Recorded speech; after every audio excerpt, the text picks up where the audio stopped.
বন্ধুরা, তোমাদের আজকের ভ্যাকেন্সিটি বেরিয়েছে মিউজিয়ামের তরফ থেকে। এখানে তোমাদের ট্রেনি পদে নিয়োগ করা হচ্ছে। এখানে তোমাদের নাম্বার অফ টোটাল ভ্যাকেন্সি কতগুলি রয়েছে, এই পদে আবেদন করার জন্য তোমাদের শিক্ষাগত যোগ্যতাটি রয়েছে। সম্পূর্ণ জানতে আজকের ভিডিওটি শেষ পর্যন্ত দেখতে থাকো। আজকের ভিডিওতে আমরা ডিটেলসে আলোচনা করব, তাই ভিডিওটি স্কিপ না করে সম্পূর্ণ দেখতে থাকো। বন্ধুরা, তোমাদের যদি ভিডিওটি ভালো লাগে তাহলে চ্যানেলটি সাবস্ক্রাইব করে ভিডিওটিকে একটি লাইক অবশ্যই করে দেবে।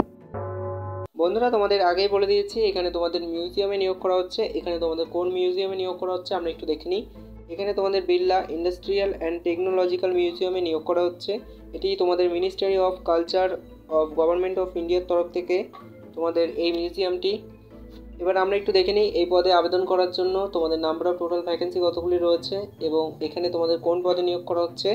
বলছে application are invited from the eligible candidate for engagement of training. এখানে তোমাদের ট্রেনিং করানোর পর তোমাদের জবটি দেওয়া হচ্ছে। এখানে তোমাদের ট্রেনি পদে নিয়োগ করা হচ্ছে।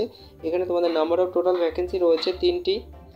এবার আমরা একটু দেখে নিই এই পদে আবেদন করার জন্য তোমাদের এসেন্সিয়াল এডুকেশনাল কোয়ালিফিকেশন কী চেয়েছে। এখানে তোমাদের ব্যাচেলার ডিগ্রি করে থাকতে হচ্ছে সায়েন্সের তরফ থেকে, এবং এখানে তোমাদের ফিজিক্স সাবজেক্টই থাকতে হচ্ছে, এবং ফিজিক্সের সঙ্গে তোমাদের যে দুটি সাবজেক্ট থাকতে হচ্ছে সেগুলি দেখে নাও। এখানে কেমিস্ট্রি থাকতে হবে, বা তোমাদের এখানে ম্যাথামেটিক্স থাকতে হচ্ছে, বা তোমাদের ইলেকট্রনিক্স থাকতে হচ্ছে, বা তোমাদের এখানে জুওলজি থাকতে হচ্ছে। যে কোনো তোমরা এতগুলি সাবজেক্টের মধ্যে যে কোনো তোমাদের যদি দুটো সাবজেক্ট থেকে থাকে ফিজিক্সের সঙ্গে, তাহলে তোমরা এই পদের জন্য আবেদন করতে পারছো। বা তোমরা এখানে ব্যাচেলার ডিগ্রি ইন সায়েন্সের মধ্যে কেমিস্ট্রি নিয়ে যদি পাস করে থাকো এবং কম্বিনেশন সাবজেক্টের মধ্যে তোমাদের থাকে যদি zoology, botany, microbiology, environment science ইত্যাদি দুটি সাবজেক্ট যদি থাকে এতগুলি সাবজেক্টের মধ্যে, তাহলেও তোমরা আবেদন করতে পারছো। এবং এখানে তোমাদের কমিউনিকেশন স্কিল বেঙ্গলি, ইংলিশ এবং হিন্দি তোমাদের কমিউনিকেশন স্কিল ভালো থাকতে হবে। এবং এখানে তোমাদের যে ট্রেনিং পদে নিয়োগ করা হচ্ছে, এই যে ট্রেনিংটি তোমাদের কত দিনের হবে, এখানে ট্রেনিংটি তোমাদের 1 বছরের হয়ে থাকছে।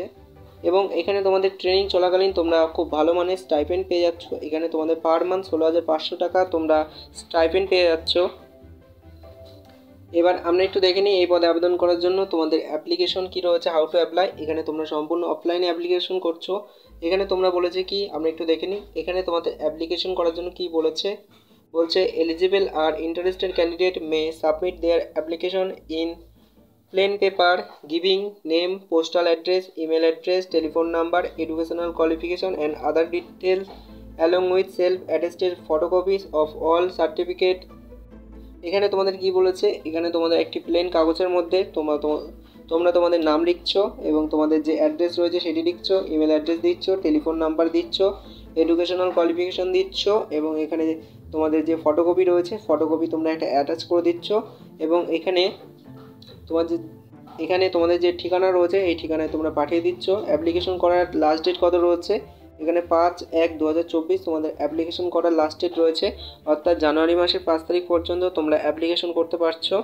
এবং এই ঠিকানাটা তোমরা একটু ভালো করে দেখে নাও। এই ঠিকানায় তোমরা তোমাদের যে অ্যাপ্লিকেশনটি রয়েছে অ্যাপ্লিকেশনটি পাঠিয়ে দেবে। বন্ধুরা, তোমাদের সুবিধার্থে এই যে অফিসিয়াল পিডিএফটি রয়েছে সেটি আমাদের টেলিগ্রাম চ্যানেল এবং হোয়াটসঅ্যাপ গ্রুপে দিয়ে দেবো। সেখান থেকে তোমরা সরাসরি এই পিডিএফটি ডাউনলোড করে যে ঠিকানাটি রয়েছে এই ঠিকানাটি তোমরা ভালো করে দেখে নিতে পারবে। এবং এখানে তোমাদের সিলেকশন প্রসেস কী রয়েছে, এখানে তোমাদের রিটেন টেস্ট এবং কমিউনিকেশন স্কিলের মাধ্যমে তোমাদের নিয়োগ করা হবে।